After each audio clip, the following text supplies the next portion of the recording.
Et salut à tous, c'est Kaikit. On se retrouve aujourd'hui pour cette nouvelle vidéo de la Hades Draft League. On se retrouve pour la week 5 de cette DL. C'est notre rendez-vous de la semaine tout simplement. Voilà, c'est milieu de semaine. On vient regarder un petit peu les games qui se sont déroulés la semaine dernière et on va commenter, se marrer un peu de ce qui se passe. Pour cette semaine, encore une fois, deux nouveaux matchs cette fois-ci. Donc on a Overwatch is Better aka JLS, hein, je vais l'appeler, enfin, son vrai pseudo c'est J'aime le stall, mais je vais l'appeler JLS, JLS, ouais, JLOL, JLS toute la vidéo, et Angel. Et ensuite on a donc Akeras contre Kindy. Deux matchs où, eh bien, pour situer un petit peu le contexte, c'est un peu un contexte similaire. Bon, pas tellement pour JLS contre Angel, simplement parce que JLS est en 1-3 avant cette rencontre et Angel est en 2-2 si je me trompe pas. Et bon, après là, il n'y a pas forcément de maintien. Angel a peut-être besoin de cette victoire pour aller chercher les playoffs. Mais de son côté, JLS, il est en 1-3. Évidemment, il peut quand même remonter. Il va quand même se battre pour remonter. Mais il n'a pas non plus un maintien à jouer. Alors que du côté de Akeras contre Kindy, Akeras qui est milieu de tableau, je crois qu'il est en 2-2 avant ce match.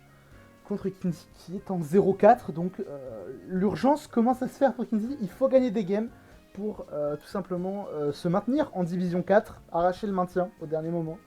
Pourquoi pas. Mais on va commencer par la Division 5 entre JLS et Angel. Du côté de JLS, on a donc un Zoroark de Isui, un Whimsicott, un Cryogonal, un Itran, un Latias et un Crocorible. Et du côté d'Angel, on a donc un Comfy, un Gren, un Ogerpon, un Metalos, un Dracolos et un Donphan. C'est marrant quand même qu'il y a un Zoroark 18. Zoroark 18, c'est un mode qu'on voit pas si souvent que ça. Et surtout que, il faut savoir jouer Zoroark. Enfin, il faut savoir jouer, faut savoir connaître Zoroark pour vraiment bien le gérer en DL. Surtout qu'en plus, celui-là, il est un peu plus dur à gérer de par son typing. Mais c'est quand même, voilà, c'est un peu compliqué à jouer, mais quand on le joue bien, c'est un Pokémon qui peut faire du taf. On va voir tout de suite ce qui se passe dans cette game. On va donc commencer avec le lead Whimsicott contre un lead Gren. Lead plus à l'avantage d'Angel, et Angel qui va décider de switch out directement. Assez étonné de ce switch out pour le coup, je m'attendais beaucoup plus à un demi-tour ou un laser glace plutôt qu'un switch out comme ça. Surtout que on a quand même le Whimsicott. Qu'est-ce qu'il peut faire le Whimsicott? Il peut faire Parasport, mais non, en fait, il peut pas faire Parasport. Comme t'es de type Dark, donc tu es protégé par le Prankster. Mais bon, on va laisser passer. Ça va sur le Metalos pour venir sur le Whimsicott. C'est pareil, je comprends pas trop le Metalos. Ça avait peur d'un Moonblast, je pense. Et du côté de GLS, ça voulait surtout check le Ice Beam. C'est pour ça que ça a envoyé Itran. Là, du coup, on est à Metalos contre Itran. Donc là, forcément, Angel a pas forcément l'avantage. Donc on va aller sur Dracolos. Et ça va aller sur le Crook du côté de JLS. JLS qui check en début de game. Il veut pas prendre un séisme, une Okaberry, un séisme. Il a un peu raison. Et le Crook d'ailleurs qui n'a pas révélé Intimidate. Donc ça veut très certainement dire qu'il est Crook Scarf. C'est très probable en général. Enfin, je vous dis en général, Intimidate ça se verra tout le temps sur Crook. Sauf vraiment dans les cas où tu veux jouer Moxie. Enfin, Moxie. Généralement, dites-vous ça. Soit le Crook est Intimidate. Et là, dans ce cas, il peut y avoir du doute. Soit si le Crook n'est pas Intimidate. C'est soit vous avez un Urshifu dans votre draft, un Urshifu Dark pour proc Hunger Point, ou une attaque qui fait des critiques à 100%, soit il va être Moxie, et la plupart du temps, s'il est Moxie, il est Scarf. Il peut être, je pense, c'est possible qu'il soit un Scale Shot Moxie, mais le plus probable c'est quand même Scarf. Ça va taper le sabotage pour enlever les Safety Goggles. Enfin, ça enlève donc les lunettes filtres sur ce Dracolos. Dracolos qui du coup ne prenait pas la parasport de Whimsy. Mais maintenant il va la prendre. Donc pourquoi pas, ça va aller sur le Itran, sur la Diclo. Pas de burn. Non, pas de burn pour le Dracolos. Ça va ensuite retourner sur Whimsicott pour checker le séisme. Voilà. Et GLS qui est un petit peu dans le contrôle pour l'instant. Et ça va retourner sur Metalos sur la parasport. Donc voilà, qui est révélé mais qui va rater. GLS qui va pas tenter de Saint, qui va aller directement sur Crook. Ça va taper Bullet Punch. Oups, misclick, my bad. Ça va taper Bullet Punch sur ce tour. Je suis pas fan de ce Bullet Punch, pour être honnête. Après, je connais pas le moveset, mais pour moi, le Whimsy n'avait pas vraiment de raison de rester. Donc, pourquoi ne pas faire autre chose de mieux? Comme par exemple, soit poser les rocs. C'est pas le Donphan qui pose les rocs. Soit, si tu avais ton stab acier, si tu avais tacle lourd. Si tu avais tacle lourd, là je pense que c'était le moment quand même pour taper tacle lourd. Hein. Ouais, il y a Itran qui peut venir. Oui. Ça peut être gênant, surtout si tu prends la burn. Après, on connaît pas l'item du Métalos, donc à tout moment il est protective pad. Pour pas prendre la burn, je sais pas. Mais c'est dommage du coup de pas avoir tapé autre chose. C'est dommage d'avoir tapé Bullet Punch. Eh bien, écoutez, c'est comme ça est sur Crook. Sur Bullet Punch, forcément tu fires le Q. Voilà, t'as raison. Tu vas aller sur Dracolos. Ça va retourner sur Whimsy. Si tu peux taper. Ah, ça va taper la danse Draco. Du coup, ça doit repartir du côté d'Angel pour pas prendre une parasport. Mais par contre, pourquoi ça retourne sur le Métalos? Je suis étonné que ça revienne sur Métalos 2 fois. Après, bon, là, c'est réussi parce que du coup, le Whimsicott a tapé demi-tour. Du coup, c'est pas le Ogre. Mais je me dis, il y a quand même Ogre qui peut venir aussi pour. Si t'as peur des parasports. Tu peux venir sur Ogre-Pont il t'y plante, donc il prend pas la parasport. Donc c'est dommage que bon, là après, il a tapé demi-tour, donc il ok, ça retourne sur le Crook. De retour sur Dracolos et ça va retaper ses listes. GLS qui se dit, ouais, c'est l'Oppo qui va changer. C'est dommage. Bon, ça va retourner sur le Whimsicott et là, ça va taper Fire Punch directement. Et ça prend pas le kill avec Fire Punch, à peu de choses près. Mais ça prend pas le kill. Et ça retourne encore sur le Métalos pour prendre cette fois-ci la parasport. Il veut vraiment pas aller sur son Garpon. Il a décidé, il veut prendre cette parasport. Bon, c'est pas grave, du coup, il va la prendre. Hein, du coup, le Crook qui revient sur le nouveau Bullet Punch. Deuxième Bullet Punch. Je me dis, ah, il a pas de stab acier, c'est dommage. Ça va taper Crunch, 42%. Oh, ça fait mal. Et le Crunch qui va tuer le Dracolos. Le Moxie, on s'y attendait de toute façon quand il n'est pas intimidé. Le Moxie, ça retourne sur le Comfy. Comfy qui peut, voilà, qui vient RK tranquille. Après, là, c'est dommage d'avoir tapé Dragon Kiss. Parce que, enfin, surtout quand t'as Calm Mind. Après, voilà, on va plus mettre ça sur le coup du manque d'expérience, on va dire le manque du format. Parce que forcément, parfois, quand on n'est pas des habitudes du format Draft League, on connaît pas forcément tous les Pokémon qui sont présents. On connaît ceux qu'on joue, selon dans quel tiers on joue, selon dans quel tiers les gens vont jouer. On va connaître les Pokémon du tiers, on va généralement quand même connaître les Pokémon de l'Overuse, qui sont des Pokémon qui font parler. Mais parfois des Pokémon qu'on voit moins souvent, on connaît un peu moins les sets possibles. Donc forcément, le Crook, Scarf, Moxie, moi ça fait plus de 4 ans que je joue en DL, donc je connais ce Crook. Mais forcément, quelqu'un qui ne connaît pas Crook peut pas forcément s'attendre au Scarf. Ils sont là pour le coup. C'est dommage, mais bon. Donc ça a tapé plénitude sur le light skin. Le Clogonal qui a pas de speed. Pour ne pas dépasser comme si il n'y a pas de speed. Okay. La bonne provoque et. Oh, et ça veut partir. Oh, ça part. Ça reste pas alors que t'as provoque le Whimsicott. Je comprends pas trop le but. Je comprends pas trop le but là, pour être honnête. Dans le sens où là, là t'arrives à provoque le Whimsicott, c'est très bien. Sur ce tour. Mais derrière, pourquoi ne pas stay in? Pourquoi ne pas retaper une plénitude? Surtout que là, il y a. Ouais, après, de toute manière, t'as potentiellement le Hitran. Ça a peut-être anticipé un Hitran. Mais si t'anticipes un Hitran, tu vas peut-être plus sur Ogre-Pont. J'ai pas fait gaffe au Terra. Est-ce qu'il y a peut-être une raison dans les Terra? JLS qui a un Terra électrique sur le Cryogonal et un Terra. Et pas d'autres Terra. Enfin, pas d'autres Terra modifiés. Peut-être qu'il y avait genre un Crook Terra Sol ou un Hitran Terra Feu. Et du côté d'Angel, on avait justement le Comfy qui était Terra Sol. Et il a pas de Terra encore de la game, hein, on est bien d'accord. On est bien d'accord, il a pas Terra. Donc, je sais pas trop. Je sais pas trop ce qu'a voulu faire Angel ici. Est-ce que vraiment ça anticipe un Hitran? Parce qu'en tout cas, ça anticipe un Hitran, ça peut juste. Après, il y a Dream Kiss, Calm Mind, Taunt. Il y a sûrement Terra Blast, hein, là, c'est pour ça que je prends pas trop le switch out. Tout pour aller sur Métalos. Et là, c'est Latias. Et là, bon, c'est encore une fois du manque d'expérience. Mais ça va taper sabotage sur le Métalos. Et Latias, en général, tu n'as pas envie de le saboter. Ou alors, il te faut un plan de secours. Parce que souvent, Latias, c'est jouer Weakness Policy. Latias fait partie des Mon Psy qu'on n'a pas trop envie de coff en général en Draft League. Il n'y en a pas beaucoup. Hein. Enfin, il y a Latias. il y a Necrozma, il y a Metalos. Généralement sur ces trois-là, vous retenez que bah, parfois check avant l'item, avant de taper coff, ça peut être une bonne chose. Parce que du coup ça peut éviter des petites galères. Et là c'est quand même une grosse galère, surtout que bon, voilà, le Latias va taper soin et ça va te retaper sabotage. Et là quand je vois vraiment que là vous allez voir, il va y avoir une petite phase où ça va spammer les sabotages, je comprends vite qu'il n'y a pas de stab assez, il n'y a pas de tacle lourd sur ce Metalos, ou alors vraiment je pense qu'il l'aurait tapé avant. Mais là, oh, s'il y avait eu tacle lourd, je pense que ça se serait passé différemment parce que tacle lourd aurait fait plus de dégâts. Tacle lourd faisait beaucoup plus mal que Koff. Bon, allez, on va faire des maths rapides, hein, mais sabotage quand il n'y a plus d'items, c'est 65 de puissance x 2 par la faiblesse de Latias, donc ça passe à 130. Et tacle lourd qui est à 120 de puissance, c'est 120 de puissance sur Latias, hein. Le tacle lourd de Metalos sur Latias c'est 120 de puissance, ça passe à 180 avec le stab, donc Heavy Slam faisait beaucoup plus mal que sabotage.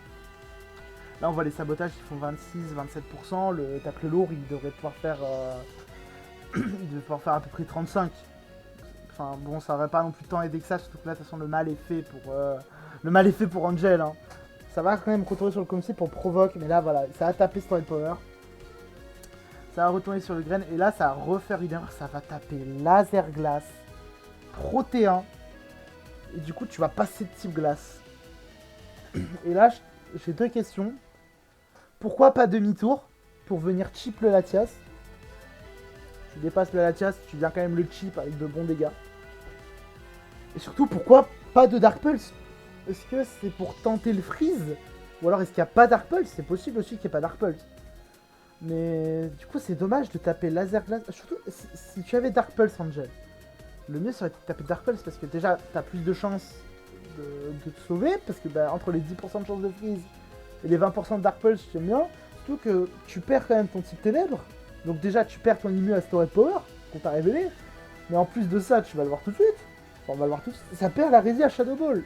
Et du coup ça meurt. Et ça c'est dommage. Et du coup bon là vous imaginez bien la game comment ça va se terminer. Ça va continuer de faire des sabotages. Malheureusement ça va pas passer en fait. Tout simplement. Ah, voilà, ça peut faire des bullet punch, mais pareil 14% bullet punch. Ça fait pas des masses. Bullet punch ça passe pas, ça aurait fait x3, ça faisait dans les 40%, enfin ça faisait dans les 40% Heavy Slam. Pareil, le Donphan qui sert à rien en fait, parce que c'est Ice Shard, ça va juste taper des Ice Shard, et ça va venir clean la game, le Latias va clean la game. Bah, c'est dommage du côté d'Angel, il y a des petits problèmes mobiles, je trouve, c'est dommage. Le non-stabassier sur le Metalos qui coûte très cher. Parce que du coup ça finit sur un 6-0 quand même. Le non-stabassier, après il y a des petits plays par-ci par-là qui posent problème. Non, revenez.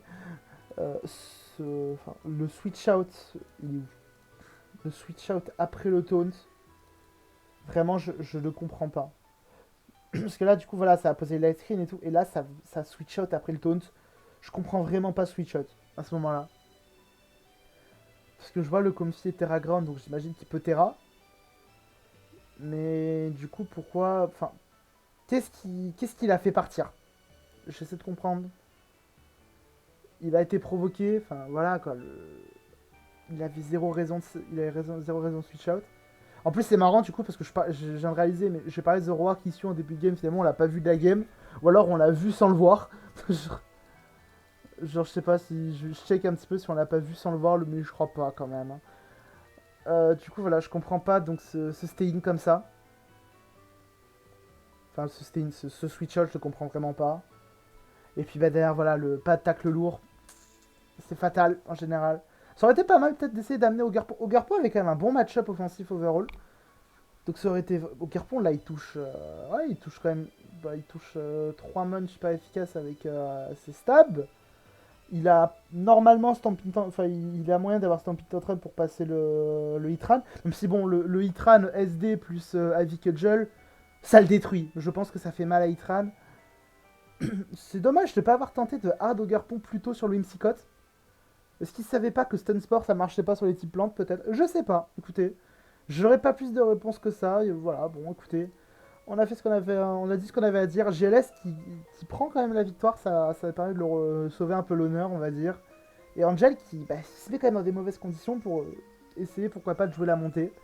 Et on va passer donc tout de suite à la deuxième game entre Kindy et Akeras.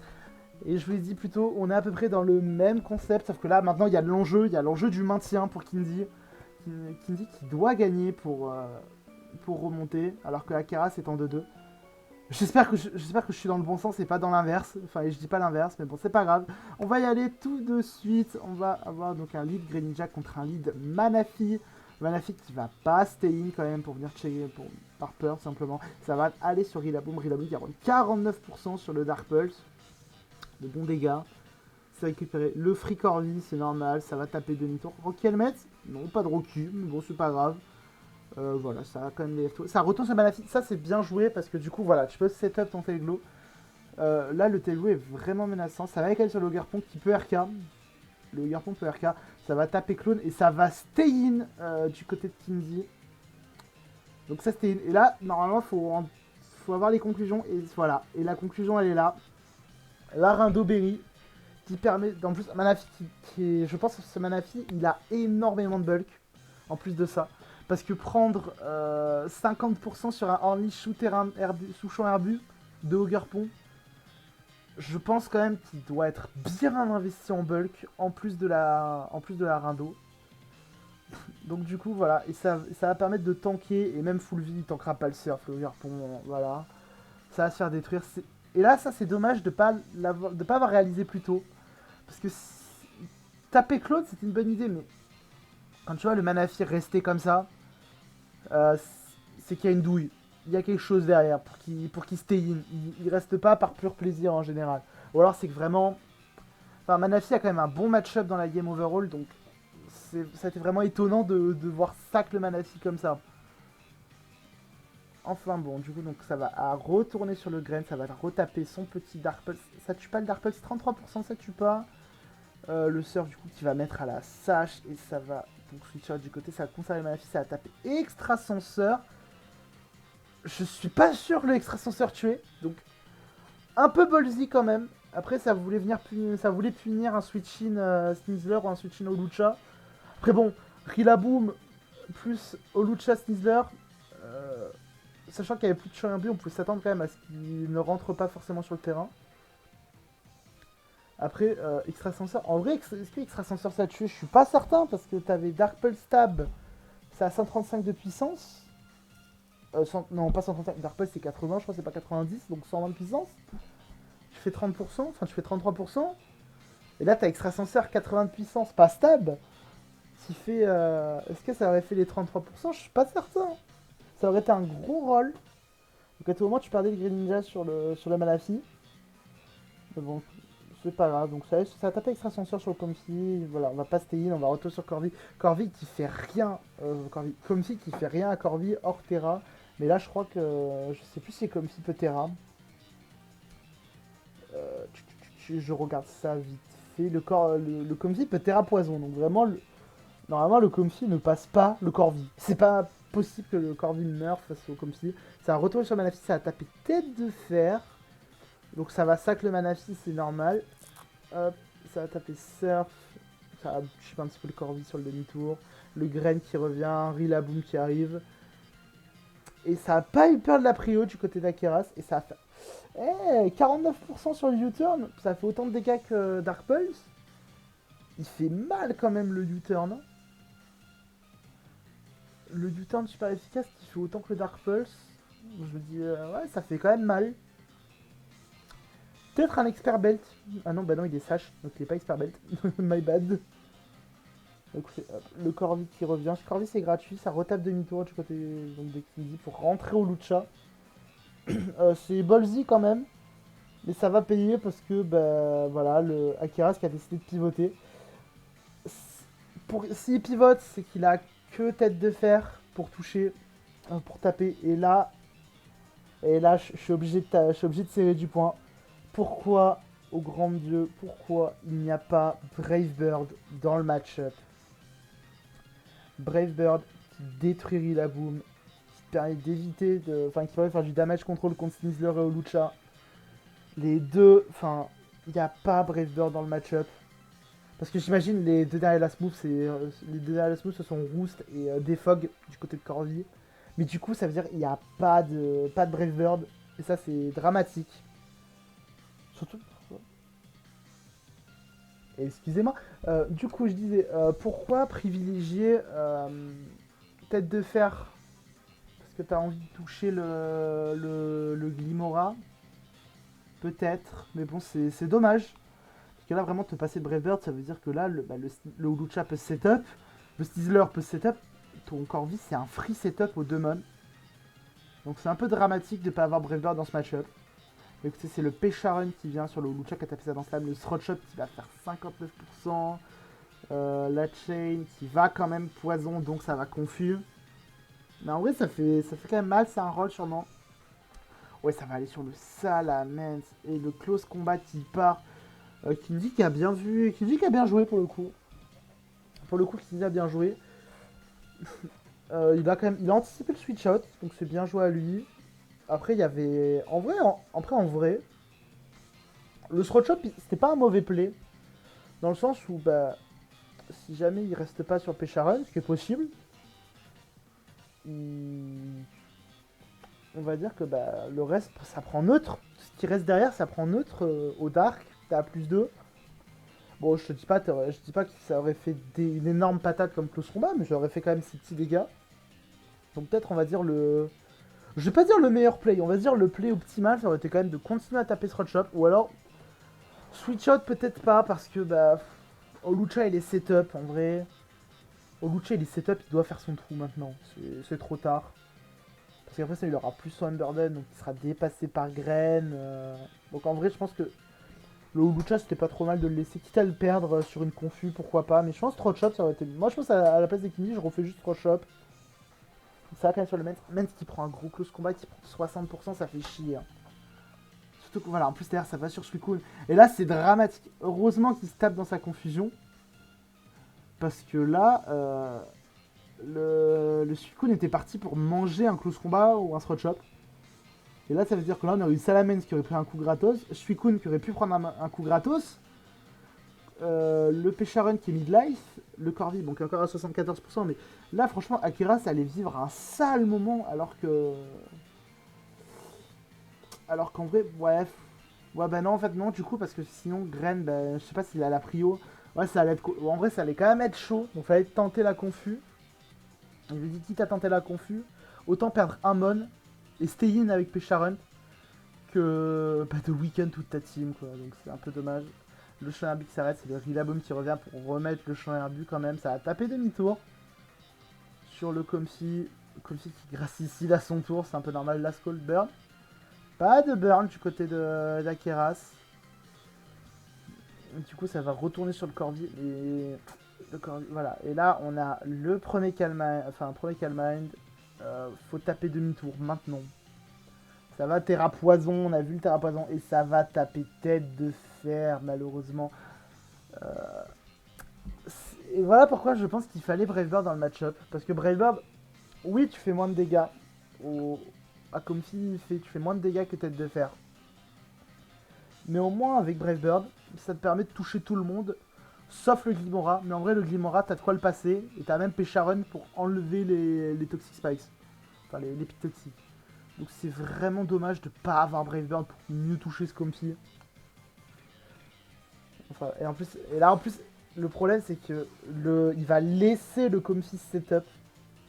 Et vous allez voir après simplement le premier Draining Kiss qui part. La tête de fer, ça fait 20%. Tac, tac. Ça continue à faire des têtes de fer. Ça refait un petit Draining Kiss quand même pour soigner. Ça continue de faire des têtes de fer. Là, clairement, Akira c'est dans la grosse sauce. Ça spam les têtes de fer. En vrai, les Brave Birds, je pense que Brave Birds sur la durée, ça pouvait gagner le duel. Mais pas tête de fer. Tête de fer fait pas assez de dégâts. Donc c'est dommage. Le Story Power. Et du coup, Corvi va gagner son duel. Enfin, Corvi va perdre son duel contre le Comfy. Surtout qu'en plus derrière vous allez voir, voilà, là il y a le Suicune qui rentre, je cible le terme, mais il y avait Suicune qui rentre et ça tape Roar. Du coup c'est dommage d'avoir vraiment perdu ton corps vide comme ça. Je pense que quand le terrain herbus était parti, parce que peut-être ça va fier un petit peu le Giga Drain, et en vrai Giga Drain comme ça, pourquoi pas. Mais je pense que là sur ce tour, je pense qu'il fallait taper demi-tour sur le dernier tour de champ herbus et envoyer Suicune. Comme ça au moins là, le Corvi il est de retour à 74%. Mais au moins, il n'y a plus de champ herbus, tu peux Roar avec Suicune. C'est une solution temporaire.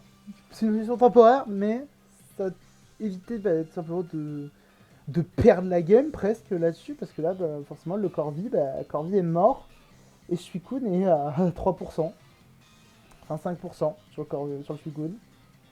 En plus, le Roar qui va envoyer Sneasler, et là, c'est dramatique, parce que du coup, le Sneasler, il a juste à cliquer derrière Chloé, il a même pas besoin de chercher la setup. Et ça a quand même reveal la Life Orb du côté Sneasler, donc il est sûrement Toxitouche. Ok, extrasenseur. Et ouais, mais le problème c'est que t'as reveal l'extrasenseur avant, donc et puis de toute façon il avait rien à faire que de sac le Rillaboom. Et c'est un Glimmer Scarf qui va venir, bah, je pense, clean again normalement. Ouais, le Pécharon, le Pécharon va stall un petit peu avec ses soins, mais il peut rien faire de mieux. En vrai, il a quand même à se remettre full vie, donc c'est pas mal.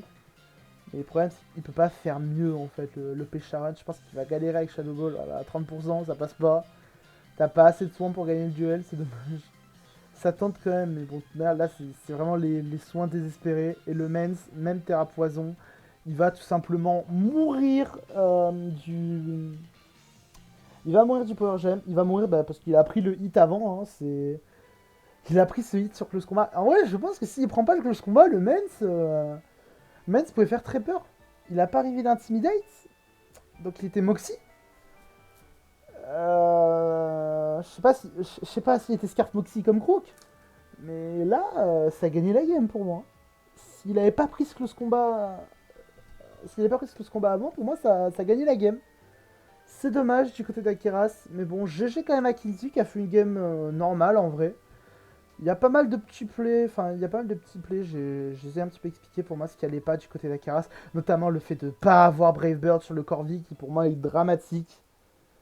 Et puis même en vrai, voilà, ça a fait deux petites games intéressantes, écoutez, c'est pas trop mal, on va continuer, on se retrouvera donc la semaine prochaine pour deux nouvelles games, on approche bientôt des playoffs, et ça veut dire, parce que là il reste donc la week 6, évidemment, la week 7, et après ce sera les quarts de finale, et les quarts de finale ce seront les matchs pour les montées, donc ce seront quand même des matchs peut-être un peu plus intéressants, on verra ce qui se passe, en tout cas, d'ici là, portez-vous bien, c'était Kaikit, ciao tout le monde.